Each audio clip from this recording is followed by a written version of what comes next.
we've lost all of this empathy.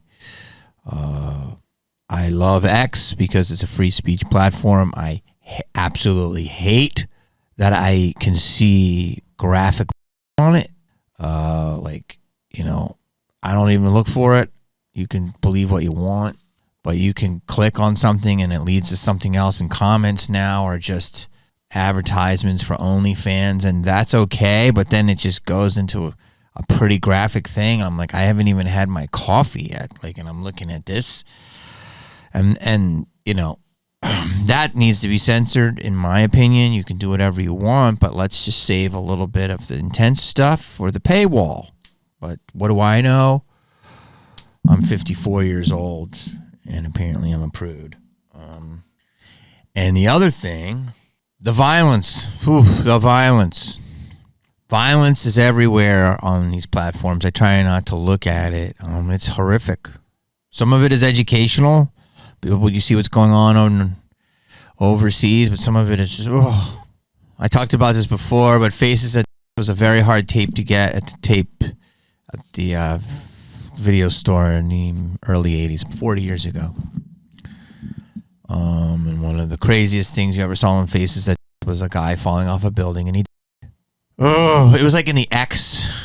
It was in the X section, and the guy rented it because I rented so many other movies, and he I had another kid who looked like he was 18 rent it, who was a sophomore who had a beard. And then the other one was a guy ate a monkey's brain, which I hate even to say this. It's terrible. It was a way to do it. They did it over in some jungle, and it was like a ritual of they were eating a monkey. It's terrible. I don't even say it. And it was on Faces, and it was this is the ritual of the halakapa, whatever, and it was and they ate like Hannibal Lecter a poor monkey's brain as it was live, and the monkey couldn't feel. It was wild, and I was so freaked out off of that for a year. I'm never get this tape again. And now I just feel if you're a kid today, I'm sorry you have to see this shit, man. It was blocked from us, and I think it helped us because I don't think Gen Xers are, but yet we're pushing back. And so here's something I want to say is I was going to post it, but let's do it here. Yesterday was 6 years of not having a drink of alcohol. Not sober, not California sober, not having a drip of any type of alcohol. I think I've smoked weed maybe 4 times in that time, or had an edible, but again, why did I do it? And what's my thought process on it? Well, I was doing a lot of things, very busy in my life, and then, I had a lot of things bomb, and at the end of 2007, I was just bummed. So many things I tried just bombed or got canceled, and I was like, this town, man. Not one, not two, but 5 things. A movie, a series, something I produced, my documentary, and they're good things. Heckler's good, but it didn't get the release it should have, and my album didn't sell like it should have, and my special didn't get the playtime. I worked so hard on so much shit, and I was done. I'm I'll tell you a dark story. One day I stayed in a hotel for 10 days in New York City, and the things I did were sad. I had a huge room for nothing, and I was just so sad. I couldn't believe the room I had. It's a very old hotel, and it's haunted, and I can't believe how I stayed there that long. Because Martha Stewart said, I want to have you on my show, but it was a week out, and my publicist was just stay in New York and forget about all your problems. And all I did was just eat. Yeah.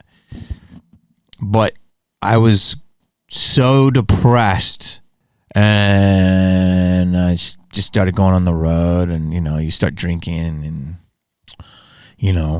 and I was on the road and just making money as a comedian and getting paid good money at colleges, and I'd go and do my set, and afterwards drink, and and party, and go to a club and hang out at the next week go to another club and do my shows and party and hang out and all that. And was completely numbing because I wasn't where I wanted to be.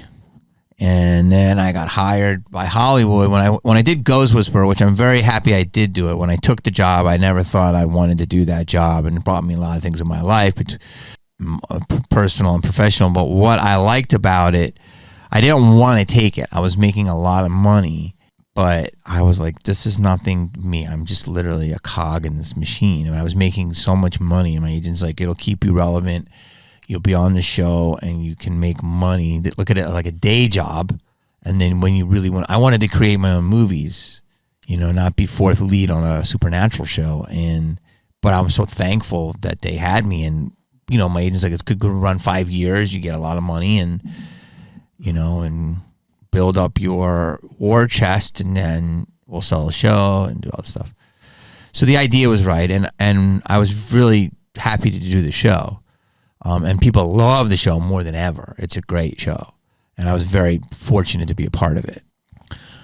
But at the time, I was like, all right, I'll just, get this money. And I was buying cars and doing everything. But I was like, I'm not going to work hard anymore. All I'm going to do is just become a Hollywood whore. So all I wanted to do is just make money. And if I auditioned for pilots, I would get a pilot, get money. I auditioned for 2 lines in a movie, hopefully I get it, So I was doing game shows and all this stuff. Anyway, when you do all that stuff, you're taking meetings, you have a glass of wine. You go into sushi for a creative meeting, you have sake. Oh, you're going for a Belgian hamburger, you have a Belgian beer. Italian. So you're doing all this stuff, you're going to all these events, everything's great, and you just knocking them back. And the alcohol is part of the food. By the way, you understand, I love Ghost Whisperer. What I was saying was I had no say in it. I literally showed up, did what I was told, and left. And I wasn't, I'm used to being like doing everything myself. So I had to learn how to just be a team player. And that's why, but I started doing that for a good amount of time in my career. For the next 8 years, that's what I was doing, just taking jobs and getting paid and, and just becoming a good little worker for the system. And then right before the pandemic, I started doing my own things again. And now I'm never going to go back. I will do things with people, but I have to have so much say, unless it's a polar bear of creativity where they're so rare that you just listen to them. But, there's only a few people in town like that. The rest stink. A lot of people are just making filler content, you know what I mean? How many Wes Cravens are there? How many Baz Luhrmanns are there? How many David O. Russells? I mean, I've already worked with most of them, I'm not saying there's not young ones, but the ability to make something great and then put it out there. Obviously, Greta Gerwig is one of them, and there's new, but the ability to get your voice out there in a big way, in the old school way, is harder now. You can make something great. I heard Maxine is great. Maxine looks great. I don't know too many people have seen it, but again, that movie should be bigger. Hopefully, it'll become a classic. Now, what am I trying to tell you? Booze is not booze; it's food. So it becomes part of the social circle. You wrap a project. Let's do some shots. You have a meeting. Let's do this. You have some success. Oh, it's a ABC party. Smoke a cigar. All that shit. Long story boring. I'm doing all that.